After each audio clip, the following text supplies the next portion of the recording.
And welcome to அரசியல்பேட்டை. இன்றைக்கு அரசியல்பேட்டை நிகழ்ச்சியில் வழக்கறிஞர் சிதிக் அவர்கள் வந்திருக்காங்க, சந்திக்கலாம். வணக்கம் சிதிக். சிதிக், இப்போ இருக்கக்கூடிய இந்த அரசியல் சூழல், அரசியல் நிகழ்வுகள்லாம் வந்து பார்க்கும்போது எல்லாமே புதுசாக இருக்குது, மரபை மீறியதாக இருக்குது.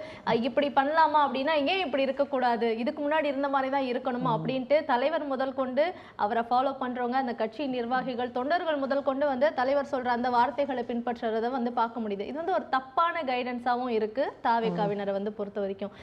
அப்படியே திமுக அப்படின்னு பார்த்தோன்னா ஒரு பக்கம் கொள்கை கூட்டம் வந்து எங்கே இருந்தாங்க இத்தனை நாட்கள் இவங்கெல்லாம், திமுக தோத்த பிறகு எல்லாருமே முன் வராங்க அப்படின்னு பார்க்கும்போது ஒரு மாதிரி சந்தோஷத்தையும் அது கொடுக்குது. ஆனால் இந்த நிகழ்வுகள் அப்படின்னு பார்த்தோம்னா நிறைய கேள்விகளை வந்து எழுப்பிட்டே தான் இருக்கு. அதில் முதல்ல வந்து செங்கோட்டையன் அவர்கள் அமைச்சர், முன்னாள் அமைச்சராக இருந்தார் அதிமுகவில், இப்போ இன்றைய அமைச்சராக வந்து இருக்கும்போது அவர் சொல்லியிருக்க அந்த விஷயம், பள்ளி குழந்தைகளுக்கு வந்து ஜாதிக்கான ஐடி கார்டு வந்து கொடுக்க முடியும், சாதி அப்படின்றது வெறும் இடஒதுக்கீட்டுக்காக மட்டும்தான் நம்ம வந்து கணக்கில் எடுத்துக்கிறோம், அந்த ஐடி வந்து எதுக்கு பசங்களுக்கு அப்படின்ற ஒரு கேள்வி, ஒரு எதிர்ப்பு வந்தோடனே அப்படியே அவர் பின்வாங்குறதையும் வந்து பார்க்க முடிஞ்சது. இதை பத்தி முதல்ல இவங்க வந்து ஒரு ரீல்ஸ் கவர்மெண்ட்டை தான் நடத்திட்டு இருக்காங்க.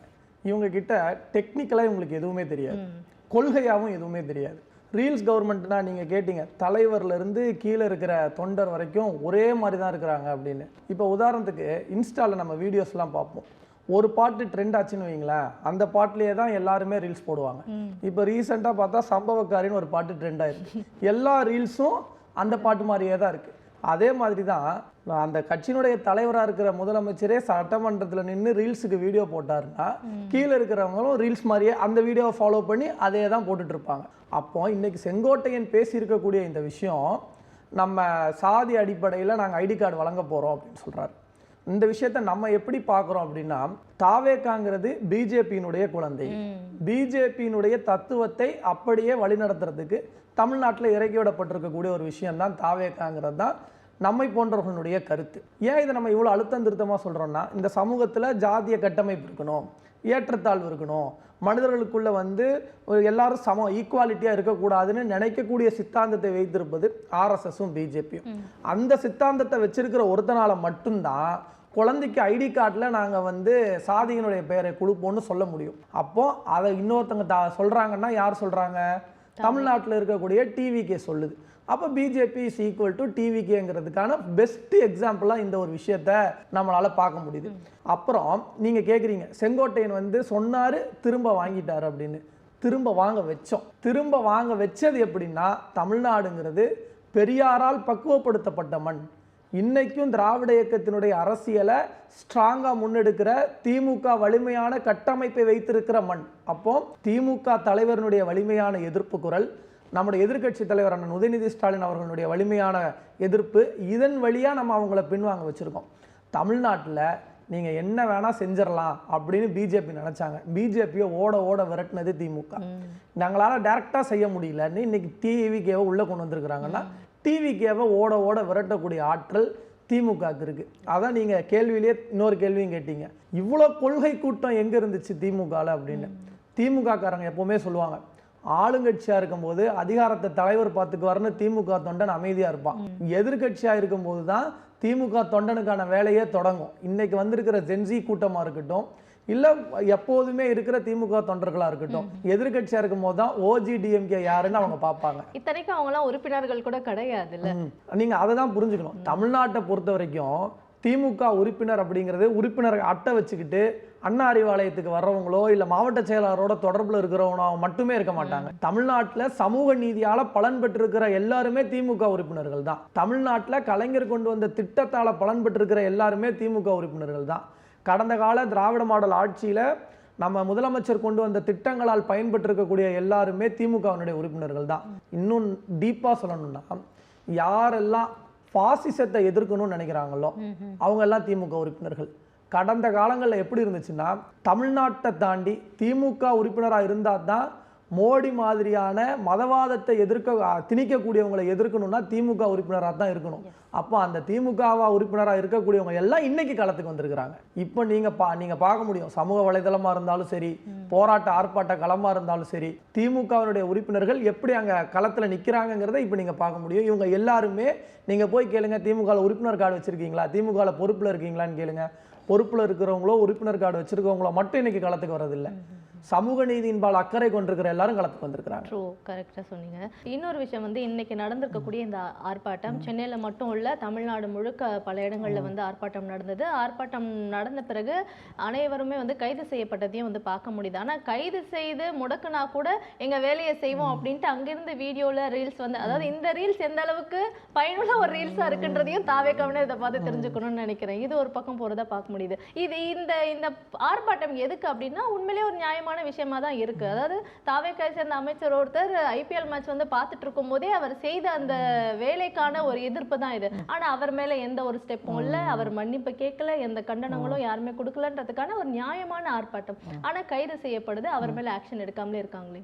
ஒன்று பாருங்க, இந்த ஆர்ப்பாட்டத்தில் இன்னைக்கு கைது செய்திருக்கிறாங்க அப்படின்னு நம்ம சொல்றோம். கூடுதலாக சொல்றேன், திமுக வந்து ஒரு அமைச்சர் போதைப் பொருளை கிரிக்கெட் ஸ்டேடியமில் உட்காந்து சாப்பிட்டு தக் லைஃப் அப்படின்னு சொல்லி இன்ஸ்டாவில் ஸ்டேட்டஸ் போடுறார். இந்த இன்ஸ்டா ஸ்டேட்டஸ் வந்து வைரல் ஆகுது. அப்புறம் இந்த மனிதவள மேம்பாட்டுத்துறை அமைச்சராக இருக்கிற சரத்குமார் இன்ஸ்டாவில் தக் லைஃப்னு ஒரு பவுடரை வச்சு ஸ்டேட்டஸ் போட்டிருக்கிறாரு. இது போதைப் பொருள் மாதிரி இருக்குன்னு திமுக ஒரு குற்றச்சாட்டை அவர் மேலே முன்வைக்கிறோம். திமுகவை தாண்டி சமூக வலைதளத்தில் இருக்கிற பொதுமக்கள் எல்லாருமே அவர் மேலே அந்த கேள்வியை எழுப்புறாங்க. அவர் வந்து என்ன சொல்கிறாருன்னா, குழந்தைக்கு நான் வந்து மருந்தை நுணுக்கி கொடுத்தேன் அப்படிங்கிறாரு. அப்போ நம்ம ஆட்கள் உடனே என்ன செய்கிறாங்க, எந்த மருந்துரா, 1 வயசு குழந்தைக்கு நீ நுணுக்கி கொடுத்தேன்னு போய் டக்குன்னு என்ன பண்ணுறான் திமுக காரன் அறிவோட குழந்தைகள் நல மருத்துவர்கிட்ட கேட்குறாங்க. சைல்ட் ஸ்பெஷலிஸ்ட்டை கேட்கும்போது 1 வயசு குழந்தைக்கெலாம் நாங்கள் மருந்தே ப்ரிஸ்கிரைப் பண்ணுறது இல்லை, சிறப்பு தான் கொடுக்குறோம், அவர் எங்கே அந்த மருந்தை வாங்கினாருன்னு எங்களுக்கு தெரியல அப்படிங்கிறாங்க. இப்போ அடுத்த கேள்வி என்ன அப்படின்னா, மருந்தை நீங்கள் நுணுக்கி கொடுத்ததாவே இருக்கட்டும், அதுக்கு ஏன் தக் லைஃப்னு பேர் வச்சிங்கன்னு கேள்வி கேட்குறோம். இப்போ தக் லைஃப்னு பேர் வச்சது மட்டும் இல்லாமல் இன்ஸ்டாவோட ஸ்டேட்டஸில் ஏன் ப்ரைவேட்டாக அதை போட்டிங்க? அவங்க க்ளோஸ்டு சர்க்கிள் ஃப்ரெண்ட்ஸ் மட்டும் பார்க்குற மாதிரியா, குழந்தைக்கு மருந்து கொடுத்தது ஓப்பனாக போட வேண்டியதானே, அதையே அவங்க க்ளோஸ் சர்க்கிள் ஃப்ரெண்ட்ஸ் மட்டும் பார்க்குற மாதிரி நீங்கள் ஒரு ஸ்டேட்டஸ் போட்டிங்க? இப்படின்னு அடுக்கடுக்கான கேள்விகளை பொறுப்புணர்வோடு நம்ம முன்வைக்கிறோம். ஏன் இதை நம்ம முன்வைக்கிறோம் அப்படின்னா, இந்த நாட்டில் ஒரு அமைச்சராக இருக்கார், நமக்கு அவர் மேலே 1000 விமர்சனம் இருக்கலாம், அவரை பிடிக்கலாம், பிடிக்காமல் போகலாம், கொள்கையில் நமக்கு மாறுபட்ட கருத்து இருக்கலாம். ஆனால் இன்னைக்கு இந்த நாட்டில் ஏறத்தாழ இளைஞர்கள் எல்லாம் பார்க்கக்கூடிய ஒரு இடத்துல, மாணவர்கள்லாம் பார்க்கக்கூடிய ஒரு இடத்துல இருக்கிற ஒரு அமைச்சர் இந்த மாதிரியான ஒரு கிரிக்கெட் ஸ்டேடியமில் உட்கார்ந்து இப்படி போதைப் பொருளை பயன்படுத்தி இருப்பாரோங்கிற மாதிரியான ஒரு வீடியோ வெளியிடப்படும்போது இப்படி தார்மீகமாக சில கேள்விகளை நம்ம முன்வைக்கிறோம். அப்போ இவங்க பொறுப்போட என்ன பதில் சொல்லணும்? முதலமைச்சர் இதை அட்ரஸ் பண்ணியிருக்காரா இப்போ வரைக்கும்? முதலமைச்சர் விஜய் கடைசிக்கு அவராவது மருந்துன்னு சொல்லி ஏதோ சமாளிக்க ட்ரை பண்ணார். இவர் வந்து ஏதாவது பான்ஸ் பவுடர்னாவது சொல்லியிருக்காரா இது வரைக்கும்? இவர் எதுவுமே சொல்லாமல் அமைதியாக இருக்கார். அப்போது நம்ம வந்து பொறுப்புணர்வோடு கேள்வி கேட்குறோம், மக்களுக்கு இந்த செய்தியை கொண்டு போய் சேர்க்குறோம். அதுக்காக திமுகவில் நீங்கள் பாருங்கள், இந்த ஆர்ப்பாட்டம் போராட்டம்னு வந்தாலே திமுகவில் வந்து தலைமை கழகத்திலிருந்து அறிவிப்பாங்க. இந்த ஆர்ப்பாட்டத்தை பொறுத்த வரைக்கும் இது மாணவர்களை பாதிச்சிடக்கூடாதுன்னு திமுகவினுடைய மாணவரணி ஆர்ப்பாட்டத்தை முன்னெடுத்திருக்கிறாங்க. இப்போ அந்த ஆர்ப்பாட்டத்தை முன்னெடுத்து காவல்துறையிட்ட முறையாக நாங்கள் போய் அனுமதி கேட்கும்போது அனுமதி மறுக்கப்படுது. அப்போது இந்த நாட்டில் ஒரு அமைச்சர் இப்படி தவறு செய்திருப்பாரோங்கிற கேள்வி முன்வைக்கப்படுது. இதை மக்கள்கிட்ட நாங்கள் ஜனநாயக ரீதியாக கொண்டு போய் சொல்றதுக்கு ஒரு ஆர்ப்பாட்டத்துக்கு அனுமதி கேட்குறோம். ஆர்ப்பாட்டத்தையும் ரத்து செஞ்சு நீங்கள் வந்து இந்த ஆர்ப்பாட்டத்துக்கு நாங்கள் அனுமதி கொடுக்க மாட்டோம்னு சொல்றது ஒரு ஜனநாயக நாட்டில் நல்ல விஷயமா? அப்போ இவங்க யாருடைய சித்தாந்தத்தின்படி மீண்டும் செயல்படுறாங்க? இப்போ நான் பத்திரிகையாளரை சந்திக்க மாட்டோம், நாட்டில் ஆர்ப்பாட்டம் நடக்கக்கூடாது, எங்கள் பத்திரிகையாளர் மைக்கை நீட்டினாலே நாங்கள் தலைதெறிக்க ஓடி போயிடுவோம், எத்தனை பேர் எங்கே செத்து போனாலும் அதை பற்றி எங்களுக்கு கவலை இல்லைன்னா, இதே சினாரியோவெல்லாம் எழுதுனீங்கன்னா கார்பன் காப்பி மாதிரி பேஜை திருப்பினீங்கன்னா அங்கே ஒரு ஃபோட்டோ வரும். அந்த ஃபோட்டோ யாருடைய ஃபோட்டோ? மோடி அவர்களுடைய ஃபோட்டோ.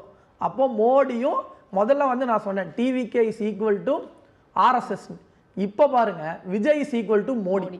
அதுக்கான பெஸ்ட் எக்ஸாம்பிள் என்னன்னா இந்த ஆர்ப்பாட்டத்துக்கு தடை விதிச்சிருப்பது. நீ தடை விதிச்சா எங்களுக்கு என்ன? நாங்கள் மக்கள் பிரச்சனைக்காக களத்துக்கு வந்திருக்கோம், என் சொந்த பிரச்சனைக்காக நான் களத்துக்கு வரல. ஆர்ப்பாட்டத்துக்கு தடைனா திமுக தடையை மீறி ஆர்ப்பாட்டம், தமிழ்நாடு முழுக்க திமுக உறுப்பினர்கள் கைது, மாவட்டத்துக்கு குறைஞ்சபட்சம் 1000 பேர் கைதாகி உள்ளே போயிருக்கிறாங்க. அப்போ மக்கள் பிரச்சனைக்காக சிறைக்கு போகிறது எங்களுக்கு ஒன்றும் புதுசு இல்லைங்க. நாங்கள் எத்தனை ஆண்டுகளாக மிசாவை பார்த்துருக்குறோம், எமர்ஜென்சியை பார்த்துருக்குறோம். இந்த மாதிரி கழகத்தினுடைய தலைவரை கைது பண்ணியிருக்கிறாங்க. இளம் தலைவரை சிஏஏ ப்ரோட்டஸ்ட்டில் இந்தியாவிலேயே முதலாக குடியுரிமை திருத்த சட்ட மசோதா நகலை கிழித்து போட்டு சிறைக்கு போன தலைவர் அண்ணன் உதயநிதி ஸ்டாலின். அப்போ எங்களுக்கு சிறைக்கு போகிறதோ கைதாகிறதோ மக்கள் பிரச்சனைக்காக இந்த மாதிரியான அடக்குமுறைகளை எதிர்கொள்கிறதோ எங்களுக்கு புதுசு இல்லை. நீங்கள் தப்பு செஞ்சால் திமுக அதை எடுத்து கேள்வி கேட்கத்தான் செய்யும். தாவேகாவுடைய அமைச்சர் ஒரு பக்கம் இந்த மாதிரியான வேலைகளை வந்து பார்த்துட்டு இருக்காரு. ஆனா தாவேகாவுடைய தலைவர் ஒரு பக்கம் பார்த்தீங்கன்னா அந்த ட்ரக்ஸ் யூஸ் பண்ணதை எதிர்த்து மேரத்தான் நடத்துறது வந்து ஒரு பக்கம் பார்க்க முடியும். அதுல முன்னணியா எனக்கு தெரிஞ்ச அமைச்சர் ஆதவ அர்ஜுனா நின்று இந்த விஷயங்கள்லாம் வந்து பண்றாரு அப்படின்ட்டு நிழல் முதலமைச்சராகவும் அவராக தான் இருக்கிறத பார்க்க முடியுது. அவர் இன்னும் வந்து இந்த விஷயத்துக்கு அவருமே முட்டு கொடுக்குற மாதிரியும் பேசல, அதை எதிர்த்தும் பேசல. மினிஸ்டர் சரத்தை வந்து பத்தியும் அவர் எதுவுமே இன்னும் பேசாம இருக்காரு. ஆனா அவங்க பாட்டுக்கு ஒரு ஈவெண்ட்டை வந்து பண்ணி முடிச்சிட்டாங்க. அப்போ அவ்வளவுதான் ஈக்குவல்னு எடுத்துக்கலாமா? சரிசம் பண்ணிட்டோம். அதாவது இந்த முதல் போட்ட அமைச்சர் இருக்கார்ல ஆதவ், அவரா இருக்கட்டும், இல்லைன்னா முதலமைச்சர் விஜய் அவர்களா இருக்கட்டும், இந்த சரத்குமார் அப்படிங்கிற இந்த இஷ்யூல அவங்க வாயை திறந்து பேசலைங்கிறதா இப்ப மக்களுக்கு இருக்கிற பிரச்சனையே. நீங்க வந்து ஸ்டாப் ட்ரக் ஸ்டார்ட் ரன்ன்ற ஈவெண்ட் எல்லாம் திமுக ஆட்சியிலே நாங்க செஞ்சுட்டோம். இப்பதான் வந்து நீங்க எல்லாத்துக்கும் லேபிள் ஒட்டிக்கிட்டு இருக்கீங்க. இந்த மாதிரியான உறுதிமொழி எடுக்கிறதெல்லாம் நம்ம செஞ்சு முடிச்சு இதோட 5 வருஷம் முடிய போகுது. அப்போ திமுக என்னென்ன விஷயங்களை எல்லாம் இந்த மக்களுடைய முன்னேற்றத்துக்காக செஞ்சிருக்கோ அதை நீங்க லேபிள் ஒட்டுறீங்க, அது கூட பரவாயில்ல. ஆனா லேபிளையாவது ஒழுங்கா ஒட்டுங்கன்னு நாங்க சொல்றோம். நீங்க லேபிள் ஒட்டுறீங்கன்னு எங்களுக்கு தெரியுது, ஒட்டக்கூடிய லேபிளை ஒழுங்கா ஒட்டுங்க. இன்னைக்கு உங்க அமைச்சர்ல ஒருத்தர் இப்படி செஞ்சிருக்கிறாரு. இதுல நான் என்ன சொல்றேன், இது உங்களுடைய தரப்பு நியாயத்தையாவது பேசுங்க. இப்ப நாங்க வந்து எதிர்கட்சி இல்லை, நான் இப்போ காமன் பப்ளிக் எல்லாருமே தப்புன்னு வச்சுக்குவோம். உங்களுக்குன்னு இதில் ஒரு தரப்பு நியாயம் இருக்கும்ல, அதை ஏன் நீங்கள் பேச மறுக்கிறீங்க? அதை பேசக்கூட தயாராக இல்லையா? இல்லை மக்களை நீங்கள் வந்து ரொம்ப ஒரு துச்சமாக மதிக்கிறீங்களா? இவங்களுக்கு வந்து நாங்கள் ஏன் விளக்கம் கொடுக்கணும்? அடுத்த கண்டென்ட், அடுத்த வீடியோ ஏதாவது ஒன்று போட்டால் இதை கடந்து போயிடுவோம், அடுத்த ரீல்ஸ் போடுவோம், அடுத்து ஒரு வாக் போய் ஒரு கை காட்டுவோம், இல்லைன்னா சட்டமன்றத்தில் இப்படி பண்ணுவோம். இதெல்லாம் பண்ணால் மக்கள் வந்து நம்ம பண்ணக்கூடிய விஷயங்கள் எல்லாம் மறந்துடுவாங்க அப்படின்னு நினைக்கிறீங்களா? இல்லை ரூட் மாஃபியாவை வச்சு வேற மாதிரியான இன்ஸ்டாவில் நம்ம வீடியோஸ் போட்டு இதெல்லாம் திசை திருப்பிடுவோம் அப்படின்னு நினைக்கிறீங்களா? இதெல்லாம் நடந்துடாம திமுக மாணவர் இன்னைக்கு ஆர்ப்பாட்டம் நடத்துதேன்னு தான் இவங்களுக்கு கோவம். இன்னைக்கு ஏன் திமுகவுடைய மாணவர் நிர்வாகிகள் கை செய்யப்பட்டிருக்கிறாங்க? இவங்க பாருங்க, நம்ம ஒரு விஷயத்த டைவர்ட் பண்ணணும், டிஸ்ட்ராக்ட் பண்ணணும்னு நினைச்சா மக்கள்கிட்ட நம்ம செய்யக்கூடிய தவறை ஃபோக்கஸ்டாக எடுத்து கொடுக்குறாங்க. அப்போ இந்த மாதிரியான ஃபோக்கஸ்டாக நடக்கக்கூடிய விஷயங்கள் இங்க நடக்காம இருக்கணும். ஏங்க திமுக ஆட்சியில நடக்காத தவறுக்கெல்லாம் பாஜக போராட்டம் நடத்தும். திமுக ஆட்சியில சுட்டு ஒரு தவறுனே ஒன்று இருக்காது, ஆனா கூட இந்த இடத்துல ஒரு கமா இல்லை, இந்த இடத்துல ஒரு ஃபுல் ஸ்டாப் இல்லைன்னு சொல்லி மொத்த பிஜேபி வகைராக்களும் கிரவுண்டுக்கு வந்துருவாங்க. இன்னைக்கு தமிழ்நாட்டில் எவ்வளோ பெரிய ஒரு பிரச்சனை நடந்திருக்கு, பிஜேபி அங்கே பேசவே மாட்டேங்குது. இந்த கேள்விக்கு ஏன் யாருமே பதில் சொல்ல மாட்டாங்க? நான் இந்த கேள்வியை யார்கிட்ட கேட்கணும்னு நினைக்கிறேன்னா டிவிகே விட காங்கிரஸ்ட்ட கேட்கணும்னு நினைக்கிறேன். நீங்க வந்து கூட்டணியில் இருக்கிற டிவிகேவை பத்தி பிஜேபி இன்னைக்கு வரைக்கும் வாய் திறந்து பேசல, ஒரு போராட்டத்தை நடத்தல, ஒரு ஆர்ப்பாட்டத்தை முன்னெடுக்கல. அப்போ டிவிகேங்கிற குழந்தைய இங்க வந்து நல்லா பேம்பர்டா யார் பார்த்துக்கிறாங்கன்னா பிஜேபி பார்த்துக்கிறாங்க. அதனால தான் எந்தெந்த விஷயத்துக்கெல்லாம் விஜய் வாய் திறக்காம இருக்காரோ அந்த விஷயத்துக்கெல்லாம் பிஜேபி இங்க வாய் திறக்கிறது இல்லை. அது இந்த ட்ரக் விஷயமா இருக்கலாம், இல்லை தமிழ்நாட்டில் நடந்துட்டு இருக்கக்கூடிய பல பிரச்சனைகளாக இருக்கலாம். இப்போ நெல் மூட்டை வந்து கும்பகோணத்தில் 50,000க்கும் மேற்பட்ட நெல் மூட்டைகள் மழையில் நடந்து போச்சுன்னு விவசாயிகள் போராட்டம் நடத்துகிறாங்க. ஒரு பொறுப்புள்ள எதிர்கட்சியாக திமுக மட்டும்தான் கேள்வி கேட்டிருக்கோம், மற்ற ஏன் பிஜேபி மாதிரியான கட்சிகள் கேள்வி கேட்கல? இப்போ போக்சோ வழக்குகளில் ஒரே நாளில் 12 போக்சோ வழக்குகள் தமிழ்நாட்டில் பதிவு செய்யப்பட்டிருக்கு. 5 மகளிர் ஒரே நாளில் பாலியல் தொந்தரவுக்குள்ளாக இருக்கிறாங்க. இப்போ இந்த மாதிரியான விஷயங்களை கண்டித்து அன்னைக்கு திமுகவினுடைய ஆர்ப்பாட்ட போராட்டத்தை நம்ம முன்னெடுத்தோம். ஏங்க பிஜேபி மாதிரியான கட்சிகள் தமிழ்நாட்டில் பேசவே மாட்டாங்க? ஏன் பேச மாட்டாங்கன்னா இவர் வந்து ஒரு ஆக்டர், விஜய்ங்கிறவர் ஒரு ஆக்டர். டைரக்டர் எங்க இருக்காரு? நாக்பூர்ல இருக்காரு. அப்போ நீங்க டைரக்டர் சொன்ன மாதிரி ஆக்டர் நடிக்கும் போது டைரக்டர் திட்ட மாட்டார். ஆனா நீங்க இன்னைக்கு ஆட்சி செய்யற மாதிரி எங்களுக்கு தெரியல, அட்மினிஸ்ட்ரேஷன் ஃபெயிலியர் மாதிரி எங்களுக்கு தெரியுது. அப்போ ஒரு அட்மினிஸ்ட்ரேஷன் ஃபெயிலியருங்கும் போது அஜிடேஷன் ப்ரொட்டஸ்ட்டுங்கிறதெல்லாம் டெமோக்ராட்டிக் ரைட். இன்னைக்கு இந்த டெமோக்ராட்டிக் ரைட்டை கூட தமிழ்நாட்டில் செய்ய முடியலைங்கிற ஒரு சூழல் இருக்கும்போது அதை பார்த்து நாங்கள் எப்படிங்க அமைதியாக இருக்க முடியும்? இந்த மாதிரியான விஷயங்களை முன்னெடுத்து தான் ஆகணும். குறிப்பாக இந்த ராஜ்மோகனாக இருக்கட்டும், ஆதவ் அர்ஜுனாவாக இருக்கட்டும், இல்லை அந்த அமைச்சரவையில் இருக்கக்கூடிய யாராக வேணாலும் இருக்கட்டும், அவங்களுக்கு நாங்கள் தார்மீகமாக ஒன்றே ஒரு விஷயத்தை தான் சொல்கிறோம். எல்லா விஷயத்தையும் நாங்கள் உங்களுக்கு சொல்லித்தரோம், எங்ககிட்ட தெரிஞ்சுக்கிட்டாவது செய்யுங்க. உங்களுக்கு தெரியல, 2 நாள் கிளாஸ் போயிட்டு தானே அவங்க அந்த கிளாஸை அறிவாலயத்தில் எடுக்கிறோன்னு சொல்கிறோம். நீங்களே வந்து நீங்கள் கிளாஸுக்கு போகிறதுக்கு தயாராகிட்டீங்கல்ல, வாங்க. ஏன்னா சட்டமன்றத்திலேயே நாங்கள் கிளாஸ் எடுக்கிறோம். சட்டமன்றத்தில் அமைச்சர் செந்தில் பாலாஜி எந்திரிச்சு சொல்கிறாங்க, மின்சாரத்துறையில் வெள்ளை அறிக்கை கொடுக்குறீங்க, வெள்ளை அறிக்கையெல்லாம் கொடுக்கறதுக்கு முன்னாடி அலுவல் ஆய்வு கூட்டம்னு ஒன்று இருக்குது, அஃபீஷியல்ஸை கூப்பிட்டு வச்சு இதை ஒரு என்கொயரி செஷன் நடத்தணும், ஒரு மீட்டிங் நடத்தணும். அப்போ தான் உங்கள் டிபார்ட்மெண்ட் எப்படி ஃபங்க்ஷன் ஆகுதுன்னு உங்களுக்கு தெரியும். இது வரைக்கும் தாவேக ஆட்சி வந்து மின்சாரத்துறையில் ஒரு அலுவல் ஆய்வு கூட்டம் கூட நீங்கள் நடத்தலையே. முதல்ல அட்மினிஸ்ட்ரேஷனோட ஃபர்ஸ்ட் அண்ட் ஃபார்மோஸ்ட் அலுவல் ஆய்வு கூட்டத்தை நடத்துங்கன்னு திமுகவுடைய முன்னாள் அமைச்சர்கள் எந்திரிச்சு சட்டமன்றத்தில் கிளாஸ் எடுத்துகிட்டு இருக்கோம். நம்ம இப்போ என்ன சொல்கிறோம், நாங்கள் எடுக்கிற கிளாஸையாவது ஒழுங்காக கவனித்து அதன்படி ஆட்சி நடத்துங்க. அதுக்கப்புறம் கான்ட்ரவர்ஷியலான வேலைகளை வந்து தொடர்ந்து தாவேக அரசு பண்ணிட்டு இருக்கதை பார்க்க முடியுது. அதில் எஸ்பெஷலி இந்த அப்பாயின்மெண்ட்ஸ், இந்த ஃபர்ஸ்ட் டைமே பார்த்தீங்கன்னா ஒரு ஜோசியர் ஒருத்தர் வந்து அப்பாயின்ட் பண்ணாங்களா, அங்கேருந்து ஆரம்பிச்சு இப்போ பார்த்தீங்கன்னா டெல்லி சிறப்பு பிரதிநிதியா ஜனநாயகன் படத்துடைய ப்ரொடியூசரை வந்து போய் உட்கார வச்சிருக்காரு. அவர் வந்து களத்துல இறங்கி மக்களுக்காக ஏதாவது போராட்டம் பண்ணாரா? தமிழ்நாட்டுக்காக என்னங்க இப்படி கேட்டுட்டீங்க? முதலமைச்சர் என்ன போராட்டம் பண்ணாரு தமிழ்நாட்டுல? அதுவும் ஒண்ணு இருக்கு. ஏன்னா இதுக்கு முன்னாடி இந்த கேள்வியை மட்டும் தாவேகாரங்க கேட்டாங்கன்னு வைங்களேன், உங்களை வந்து யூஸ்வலா எந்த லேடிஸ் அவங்களுக்கு எதிராக பேசினாலும் வந்து புரண்டி வைக்கிறது, கடிச்சு வைக்கிறது நடக்கும். நீங்க வந்து போராட்டம் பண்ணவங்கள தான் அதிகாரத்துல உட்கார வைக்கணுமாங்கிற கேள்வி கேட்டீங்கன்னா ரொம்ப டென்ஷன் ஆயிடுவாங்க. ஏன்னா எங்க முதலமைச்சர், அமைச்சர்கள் யாருமே போராட்டம் பண்ணாம தான் நாங்க செலக்ட் பண்ணிருக்கோம். நீங்க திடீர்னு வந்து போராட்டம் பண்ணுன்னு சொன்னீங்கன்னா உங்களுக்கு டென்ஷன் ஆகுமா ஆகாதா? ஐயா, இதுக்கு முன்னாடி அந்த போஸ்டிங்ல இருந்தவங்க யாரு அப்படின்னு பார்த்தோம்னா 2 முறை வந்து எம்பியா இருந்திருக்காரு. இன்னும் அவருக்கு அந்த ஹிஸ்டரி வந்து ரொம்ப பெருசா இருக்கு. ஒரு பொருத்தமான ஒரு நபரா இருந்தாரு திமுகவை சேர்ந்தவங்கள நியமிக்கும் பொழுது. இப்ப இவரை நியமிச்சிருக்காங்கன்னா இவங்களே ஜனநாயக படத்தை வந்து லீக் பண்ணுவாங்க, அதை காம்பன்சேட் பண்றதுக்கு இவருக்கு இந்த போஸ்டிங் கொடுத்தாங்களா அப்படின்ட்டு சோசியல் மீடியால எல்லாரும் பேசுறத பார்க்க முடியுது. இப்ப அவருக்கு இந்த போஸ்டிங் எதுக்கு? அது மட்டும் இல்லாம இந்த ஆட்சி அமைக்கிறதுக்கு ஒரு 10 தடவை வந்து ஆளுநருடைய மாளிகைக்கு போயிட்டு வந்தாங்களே, அவர் உடன் இருந்ததையும் வந்து பார்க்க முடியுது. அப்பயே இந்த கேள்வி எழுந்தது, இவர் எதுக்கு கூட போயிட்டு இருக்காரு அப்படின்ட்டு. இப்ப பார்த்தா அந்த போஸ்டிங் வந்து கொடுத்துருக்காங்க. இந்த போஸ்டிங் விவகாரத்துல எனக்கு வந்து நிறைய பதில் இருக்கு. இந்த ஒரு போஸ்டிங் மட்டும் அந்த பிரச்சனை இல்லை. ரூட் மாஃபியாவினுடைய தலைவராக இருக்கிற ஜெகதீஷ் வந்து முதலமைச்சருடைய பர்சனல் செக்ரட்டரியா நியமிக்கப்படுறாரு. பர்சனல் செக்ரட்டரியா நியமிக்கப்பட்டார்னு அஃபீஷியலா அனௌன்ஸ் பண்ணல, முதலமைச்சர் அனௌன்ஸ் பண்ணல, அவரே அனௌன்ஸ் பண்ணிக்கிறாரு. பர்த்டே விஷ் பண்ணும்போது அவரே நான் வந்து சிஎம்மோட பர்சனல் செக்ரட்டரி. சரி, இன் வாட் கிரைட்டீரியா உங்களை வந்து பர்சனல் செக்ரட்டரியா போட்டிருக்கிறாங்க? படத்துல எல்லாத்துக்கும் அவர் தான். நான் வந்து பிஆருங்க, கூட இருப்பேன், அட்மினா இருப்பேன், டேட்டாஸை கரெக்டாக என்ட்ரி பண்ணுவேன். நான் தான் அட்மினாக இருக்க முடியும். நான் சினிமாவில் வந்து பல பேருக்கு பிஆராக இருந்திருக்கேன், நிறைய ஆக்ட்ரஸ்கெல்லாம் இருந்திருக்கேன். இந்த தகுதியை விடையா வேற தகுதி வேணும்? நீங்கள் என்னவோ போராட்டத்துக்கு போ, ஆர்ப்பாட்டத்துக்கு போன்னு சொன்னீங்கன்னா நாளைக்கு ஆர்ப்பாட்டனாலும் எப்படின்னு சொல்கிறேன் நான். ஆர்ப்பாட்டனாலும் களத்துக்கெல்லாம் வரமாட்டாங்க. 10 பேர் அனுப்பிச்சு விட்டு 10 ரீல்ஸ் போடுவாங்க, வேணுங்கிற அளவு அடி. இப்போ நம்ம முதல்ல ஜெகதீஷ் மேட்டர் முடிஞ்சிச்சு. அடுத்து யாரு? ரத்தன் பண்டிட்.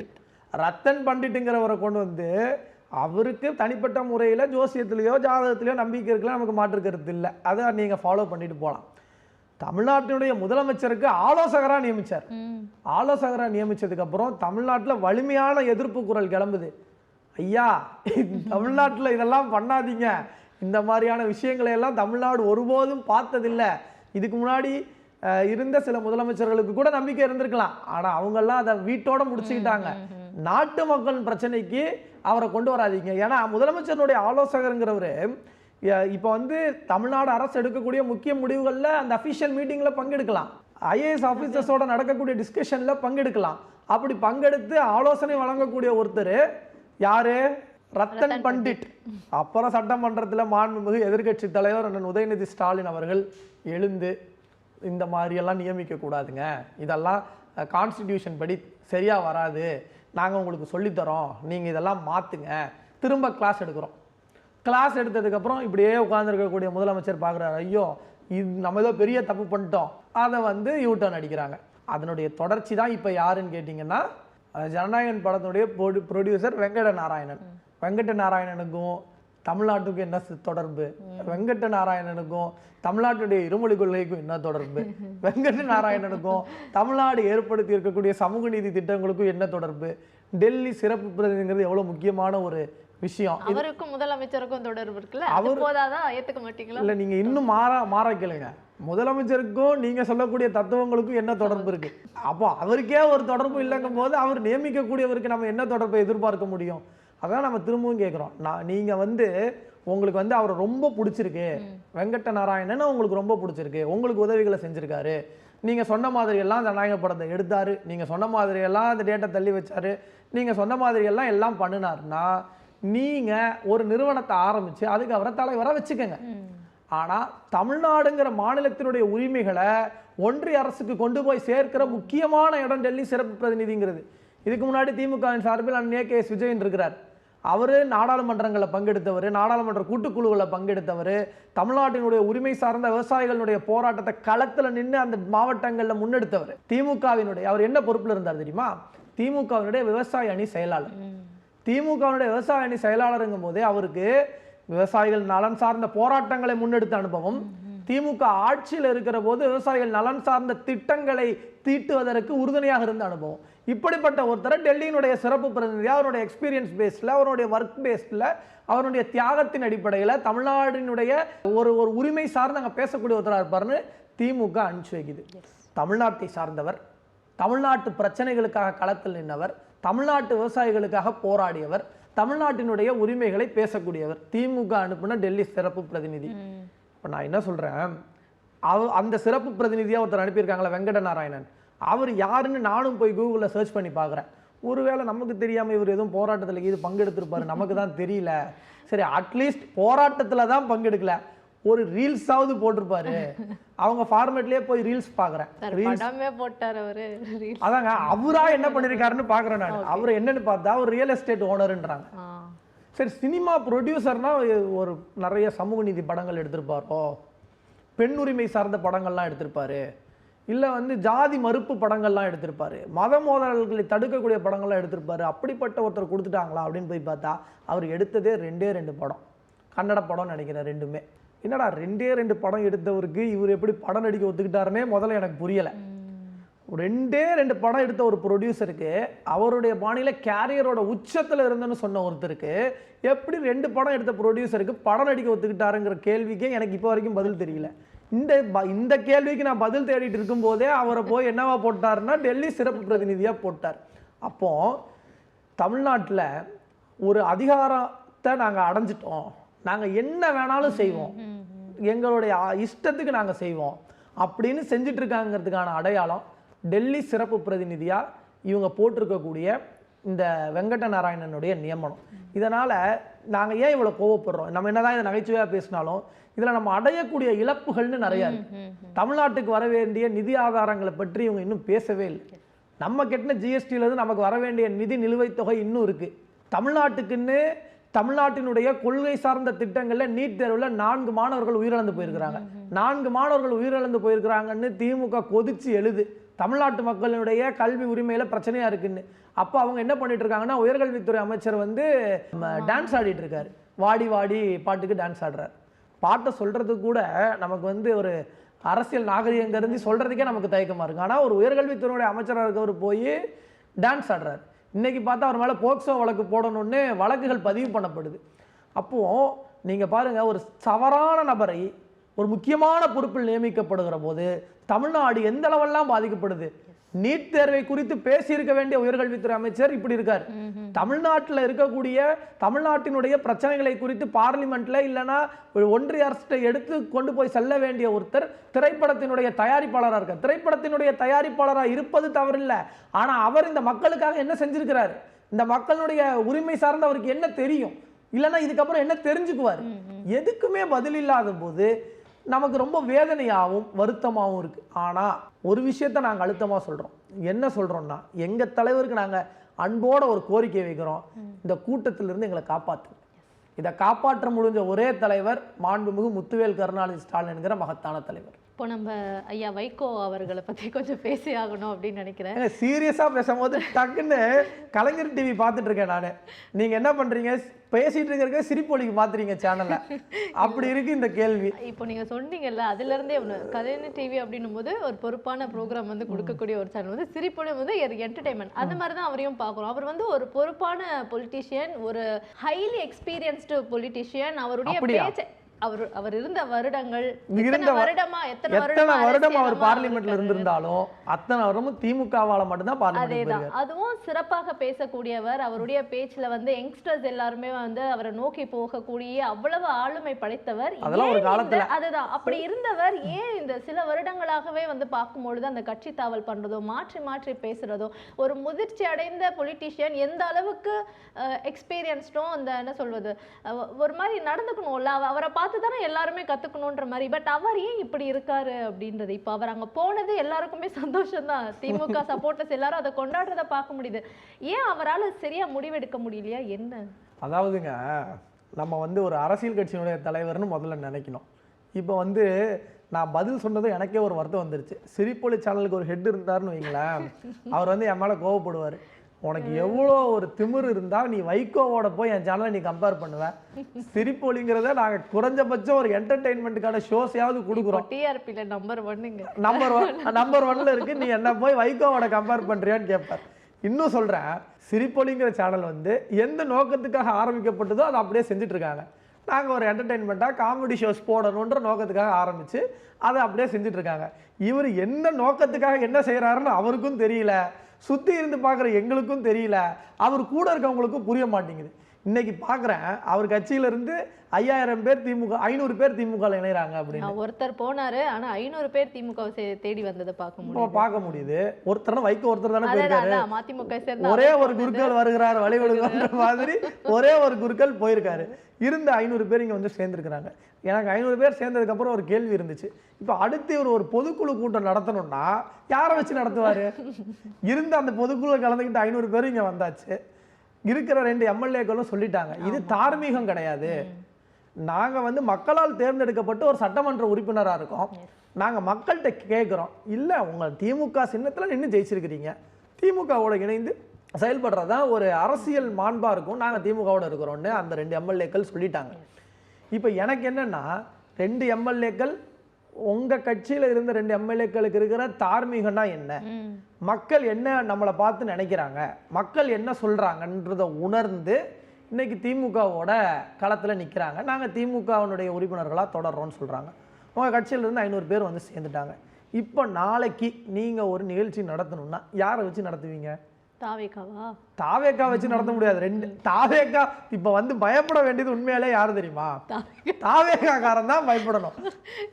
இப்போ தாவேக்கா காரனுக்கு இப்போ ஒரு உண்மையான தமிழ்நாட்டில் ஒரு பழமொழியே இருக்குங்க, வைகோ எங்க போறாரோ வைகோ வந்து சேர்ந்துட்டாரு அப்படின்னு பார்க்கும்போது எனக்கெல்லாம் ரொம்ப மகிழ்ச்சியா இருந்துச்சு. ஏன்னா முதலமைச்சராவது 6 மாதம் டைம் சொல்லியிருந்தாரு.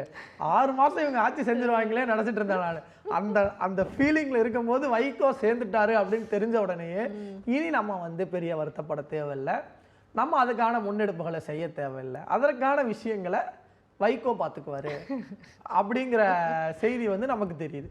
நான் இப்போ ஒரு கேள்வி கேட்குறேங்க, திமுகவோட கூட்டணியில் நின்று தானங்க துரை வைகோ ஜெயிச்சாரு. அவர் ராஜினாமா பண்ணிட்டு இப்போ நிற்க வேண்டியதானங்க எம்பியை. நீங்க தனி சின்னத்துல நின்னீங்க, ஆனா திமுகவோட கூட்டணி, திமுகவோட வாக்கு, திமுகவுடைய வாக்கு இல்லைன்னா நீங்க ஜெயிச்சிருக்க மாட்டீங்க.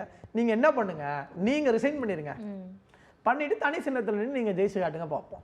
எம்பிசி வந்து அப்படி பண்ண மாட்டாங்க. இப்போ காங்கிரஸ் என்ன பண்ணாங்க, இங்க இருக்கும்போது ஒரு எம்பி வாங்கிட்டாங்களா, அங்க போய் இன்னொரு எம்பி வாங்கினாங்களா? காங்கிரஸை பத்தி நம்ம பேசணும்னு முடிவு எடுத்துட்டோம்னு வைங்க, தனியா ஒரு ஷோ போடுவோம்.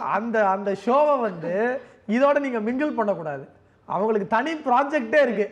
அந்த ப்ராஜெக்ட் என்னன்னா, காங்கிரஸுக்கு எதிரி காங்கிரஸ் தான், காங்கிரஸ்காரன் வளரக்கூடாது. ஒரே ஒரு ஸ்டேட்ல திராவிட இயக்கத்தினுடைய வலிமையான கோட்பாடு இருக்கிற காரணத்தால காங்கிரஸ் கொஞ்சம் நஞ்சம் உயிர் வாழ்ந்துட்டு இருந்த ஒரு மாநிலம் தமிழ்நாடு. அந்த தமிழ்நாட்டிலையும் நாங்கள் எப்படிரா உயிர் வாழ்றதுன்னு காங்கிரஸ்காரெல்லாம் கூட்டமாக உட்காந்து யோசிச்சு, எப்படி இங்கே மட்டும் நம்மளை உயிரோட இன்னும் வச்சிருக்காங்கன்னு யோசிச்சு தீர்க்கமான ஒரு முடிவு எடுத்து தாவேகாவோட சேர்ந்திருக்கிற ஒரு கும்பல் காங்கிரஸ் கும்பல். உண்மையிலேயே பாசிசத்தை எதிர்க்கணும், மோடியை வீழ்த்தணும், இந்தியாவை காப்பாற்றணும்னு ஒரு எண்ணம் காங்கிரஸ்க்கு இருந்திருந்தா இந்த முடிவை எடுப்பாங்களா? அப்போ அவங்களுடைய எண்ணம் என்னவா இருக்கு? அதனால காங்கிரஸ் சப்ஜெக்ட் வந்து தனி, அந்த சப்ஜெக்டை விட்டுருங்க, நம்ம இந்த சப்ஜெக்டுக்கு வருவோம். இந்த சப்ஜெக்ட் கிட்ட நம்ம 2 கேள்வியை மட்டும் முன் வைப்போம். ஒன்று, உங்க சட்டமன்ற உறுப்பினர்களுக்கு மக்கள் இதுதான் சொல்லியிருக்காங்கன்ற ஒரு தார்மீகம் இருக்கிற மாதிரி அந்த கட்சியின் தலைவராக இருக்கிற உங்களுக்கு இல்லையா? ரிசைன் பண்ணி தான் நாங்கள் வந்து மக்கள்கிட்ட போய் திரும்ப தேர்தலை சந்திக்க நீங்கள் தயாராகிட்டீங்கன்னு சொன்னால், முதல்ல நீங்கள் முன்னுதாரணமாக துரை வைகோ வந்து அவருடைய பார்லிமெண்ட்ரி வந்து ரிசைன் பண்ணுங்க. ரிசைன் பண்ணி நீங்கள் வந்து ஒரு இதை காட்டுங்க, ஒரு ஸ்டாண்டர்டை காட்டுங்க. பாருங்கள், நாங்கள் ரிசைன் பண்ணிட்டோம், நீங்களும் வாங்கணும், உங்கள் எம்எல்ஏவை கூப்பிடுங்க. நீங்கள் மட்டும் சேஃப் ஜோனில் இருந்துக்கிட்டு ப்ளே பண்ணுவோம், மக்களுடைய தீர்ப்பான இருக்கக்கூடிய 2 எம்எல்ஏக்களை ராஜினாமா பண்ண சொல்லுவோன்னு சொல்கிறத வைகோ சொல்கிறாரு. நான் ஒரு கல்யாண வீட்டுக்கு போயிருந்தேன், அங்கே என்கிட்ட வந்து மாண்புமிகு கழகத்துடைய தலைவர் பேசவே இல்லை அப்படின்னு சொல்கிறாரு. விஷுவலை எடுத்து போடுறான். யார் போடுறான்னு பார்த்தா மதிமுக காரனே போடுறான். சிஎம் நம்முடைய கழகத்துடைய தலைவர் வந்து வைகோ அவர்கள்ட்ட புன்முறுவலோட பேசுகிறார். அரசியல் மாண்பு, அரசியல் நாகரிகம் இருக்கிற இந்த தலைவன்கிட்டே உங்களால் இருக்க முடியலன்னா நீங்கள் போயிருக்கீங்களே, அப்பாயின்மெண்ட் இல்லாமல் விஜய் சந்திச்சிருவீங்களா? புஷி ஆனந்த் கிட்ட போய் வைகோ பேசணும். எனக்கு ஒரு பத்திரிகையாளர் சொன்னார், இது எவ்வளோ தூரம் இந்த தகவல் உண்மைன்னு தெரியல, வைகோ வெளியே வந்ததும் விஜய் வந்து ஷப்பா அப்படின்னாராம். என்னடா அப்படின்னு கேட்டால், அவர் எப்படி எம்பி ஆனார், அவர் எப்படி நாடாளுமன்றத்துக்கு போனார், அவர் எப்படி இந்த கதையெல்லாம் பேசியிருக்காரு. விஜய்க்கு அவர் எப்படி சிஎம் ஆனாருன்னே தெரியாது. இதில் வைகோ பார்லிமெண்ட்டுக்கு போனா என்ன போகாட்டி என்னங்கிற மனநிலையில் இருக்கிற விஜய்கிட்ட போய் விஜய் வெளியே வந்து வைகோ ஷப்பா அப்படின்னு சொல்லியிருக்காரு. முதல் சந்திப்புலேயே மொத்தமாக க்ளோஸ், சாப்டர் க்ளோஸ். அடுத்த அப்பாயின்மெண்ட் கேட்டாலே அவர் கொடுப்பாரா கொடுக்க மாட்டாரான்னு தெரியாத இடத்துல இருக்கிற நீங்கள் எங்கள் தலைவரை பற்றி பேசலாமா? இதை திமுக தொண்டர்கள் இல்லை, தமிழ்நாட்டு மக்கள் ஏற்பாங்களா? ஏங்க, தோத்த அடுத்த நாள் கொளத்தூரில் போய் மக்களுக்கு நன்றி சொன்ன தலைவன். இன்னைக்கும் விஜய் வீட்டுக்கு வரும்போது, முதலமைச்சராக பொறுப்பேற்று வீட்டுக்கு வரும்போது வாழ்த்தி எப்படி ஆட்சி செய்யணும்னு ஒரு திராவிட பெருந்தலைவராக நடந்து கொண்ட ஒரு தலைவர். இந்த தலைவரை பார்த்து மனசாட்சியாக இல்லாமல் பேசுகிற வைகோவுக்கு இப்போவும் எனக்கு தடித்த வார்த்தைகள் வருது, கடினமான சொற்கள் வருது, அவரை திட்டணும்னு தோணுது. ஆனால் எங்கள் தலைவர் இதை பார்த்தாருன்னா அது எதையுமே ஏற்க மாட்டார். அவருடைய வயது மூர்ப்பை மதித்து நீங்கள் பேசணும்னு சொல்லுவார்.